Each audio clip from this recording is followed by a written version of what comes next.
Good morning everyone. Welcome to online class of Crescent Public School. बेटा, हमने वितान 12वीं कक्षा की वितान का हमने तीसरा पाठ आरंभ किया था, जिसमें हम पहले मोहनजोदड़ो और हड़प्पा संस्कृति के बारे में पढ़ चुके हैं। वहाँ का रहन सहन, वहाँ की नगर योजना और वहाँ का जो घर नालियों की व्यवस्था है वो बहुत अच्छी है। और आज जो चंडीगढ़ बसा हुआ है वो भी ज़्यादातर उसी भूखंड पर तो नहीं, उसी तरह बसा हुआ है जैसी वहाँ की नगर योजना थी। और इसी प्रकार से हमने पढ़ा कि राजस्थान ही नहीं, गुजरात, पंजाब और हरियाणा में भी कुएं, कुंड, गली कूचे, कच्ची पक्की ईंटों के कई घर आज भी वैसे ही मिलते हैं जैसे हजारों साल पहले हुए थे। तो ये सारी की सारी नगर व्यवस्था हड़प्पा संस्कृति से ही ली गई है। जॉन मार्शल ने मोहनजोदड़ो पर 3 खंडों का एक विशद प्रबंध छपवाया था। उसने खुदाई में मिली ठोस पहियों वाली मिट्टी वाली गाड़ी के चित्र के साथ सिंध में पिछली सदी से बढ़ती जा रही ठीक उसी तरह की बैलगाड़ी का भी चित्र प्रकाशित किया है कि जिस प्रकार की उस समय बैलगाड़ियाँ चलती थी, उनका चित्र प्रकाशित किया। तस्वीर से उन्होंने एक सतत परंपरा का इजहार किया। इजहार करना मीन्स दिखाना, शो करना। हालांकि कमानी या आरे वाले पहिए का आविष्कार बहुत पहले हो चुका था। जब मैं छोटा था, हमारे गांव में भी लकड़ी वाले ठोस पहिए बैलगाड़ी से जुड़ते थे। दुल्हन पहली दफ़ा इसी बैलगाड़ी से ससुराल जाती थी। बाद में हमारे यहाँ की बैलगाड़ी भी आरे वाले पहिए जुड़ने लगे। अब तो इसमें जीप के उतारू पहिए लगते हैं। हवाई जहाज़ के उतारू पहिए बाजार में आने के बाद कि पहले बैलगाड़ी थी, फिर धीरे धीरे उसमें आरे वाले पहिए लगने लग गए, फिर जीप आ गई, उसके बाद जीप के बाद अब तो हवाई जहाज़ के पहिए भी बीच में जुड़ने लग गए हैं। तो इस प्रकार से लेखक कहता है कि ऊंट वाले का भी आविष्कार, ऊंट वाले गाड़ी नहीं, ऊंट से खींचने वाले गड्ढों का भी आविष्कार हो गया। रेगिस्तान के जहाज से हवा के जहाज का ऐतिहासिक गठजोड़ है कि रेगिस्तान का जहाज किसको कहा जाता है? ऊंट को कहा जाता है। और जो इतिहास का हमारा जहाज है, उन दोनों का आपस में गठजोड़ है, बंधे हुए हैं।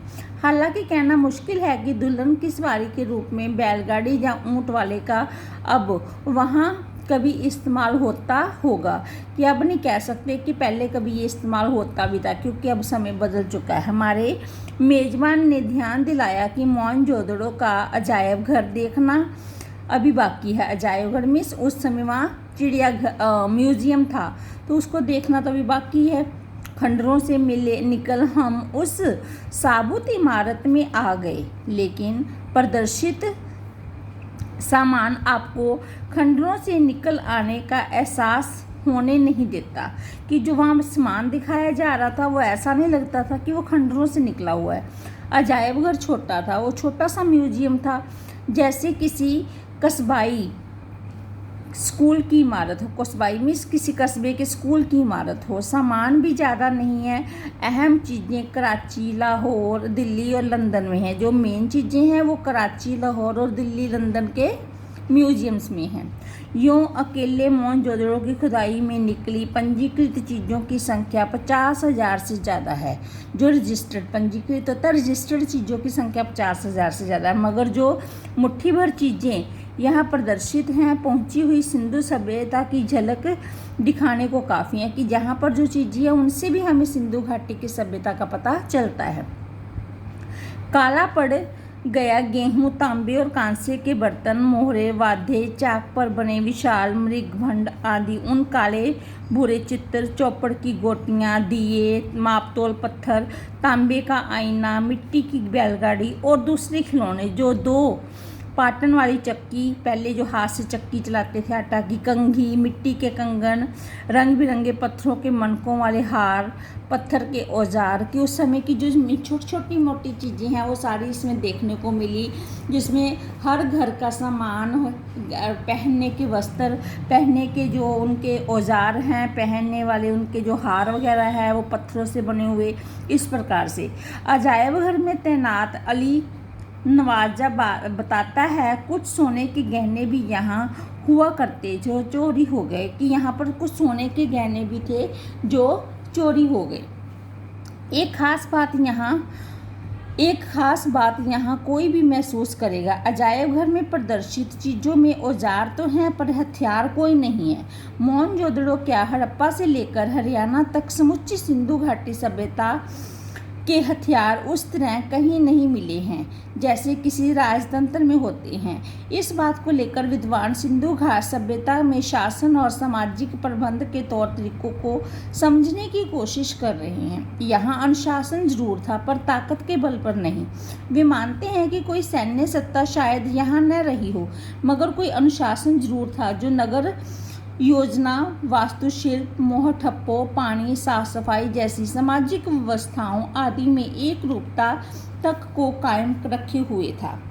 दूसरी बात जो सांस्कृतिक धरातल पर सिंधु घाटी सभ्यता को दूसरी सभ्यताओं से अलग ला खड़ा करती है वह है प्रभुत्व और दिखाने के तेवर या नदारद होना। तो ये दो चीज़ें थी कि वहाँ पे कोई ना कोई तो था कि ऐसी व्यवस्था थी जिसके कारण अनुशासन बना हुआ था और जिसके कारण वहाँ हथियारों की जरूरत ही नहीं पड़ी। और दूसरी वहाँ की प्रभुत्व। दूसरी जगह पर राजतंत्र या धर्मतंत्र की ताकतें या प्रदर्शन करने वाले महल, उपासना स्थल, मूर्तियाँ और पिरामिड आदि मिलते हैं। हड़प्पा संस्कृति में न केवल राजप्रसाद मिले हैं, न मंदिर, न राजाओं महंताओं की समाधियाँ, कि उसमें ना सिर्फ हमें महल मिले हैं, उपासना स्थल भी मिले हैं, मूर्तियाँ भी मिले हैं, पिरामिड भी मिले हैं और इसके साथ साथ राजप्रसाद मिले हैं।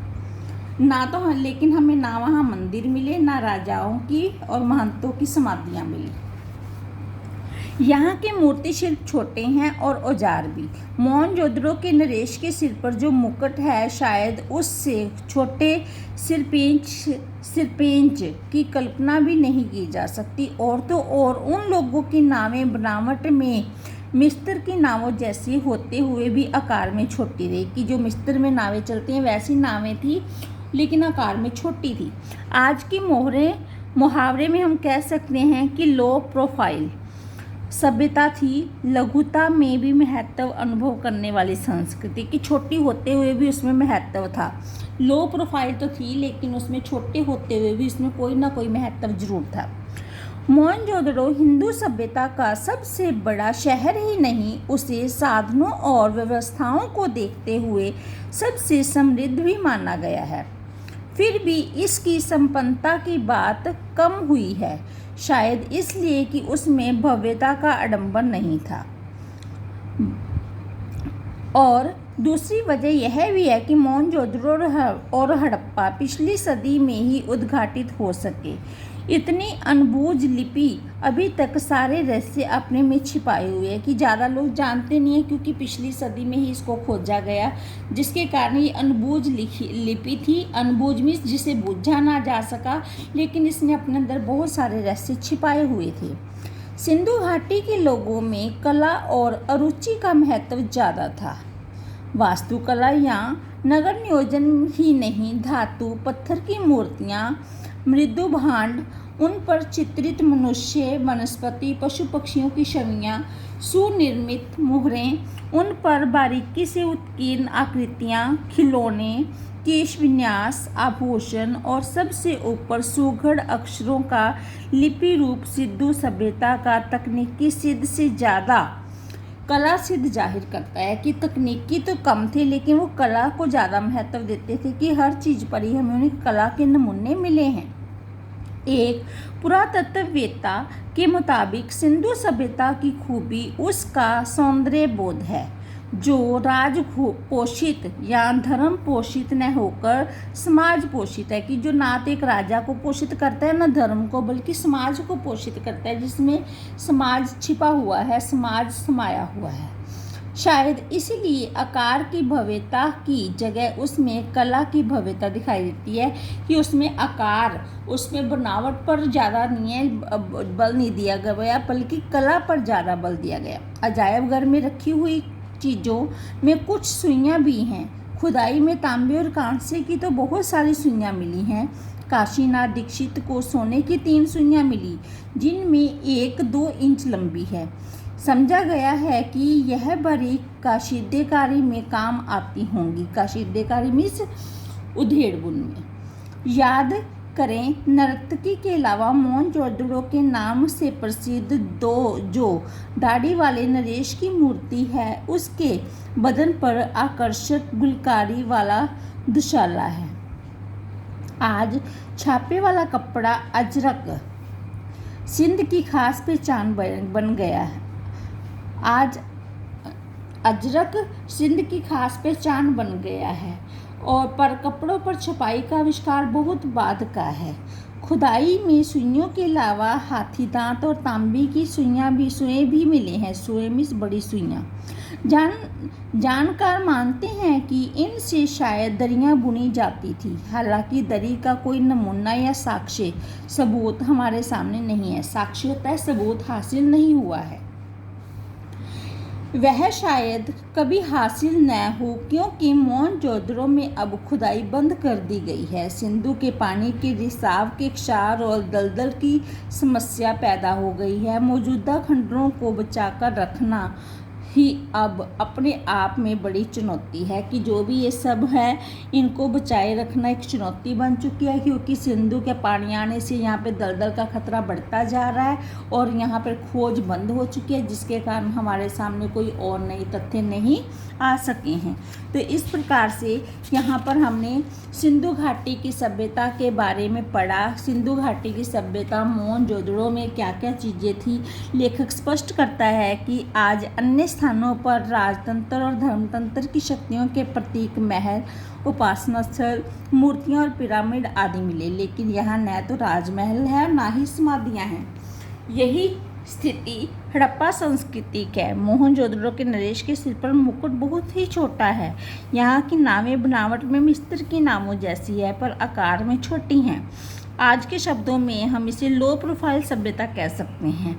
लघुता में भी इसने अपने आप महत्व बना रखा है कि छोटी होते हुए भी इसमें बहुत सारी ऐसी चीज़ें हैं जो आज तक प्रयोग की जाती हैं।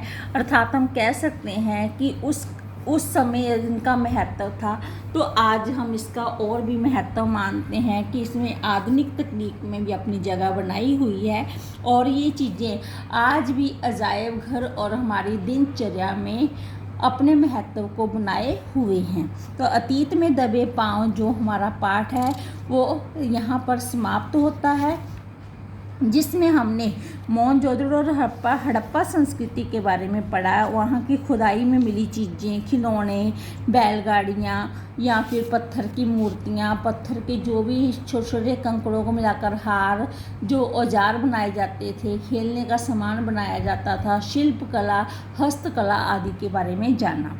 तो ये हमारे अतीत के दबे पांव होते हैं जो हमें भूतकाल में होकर भी हमें कोई ना कोई मार्गदर्शन करते रहते हैं, जिस प्रकार हड़प्पा संस्कृति और मोहनजोदड़ो ने हमारा मार्गदर्शन किया।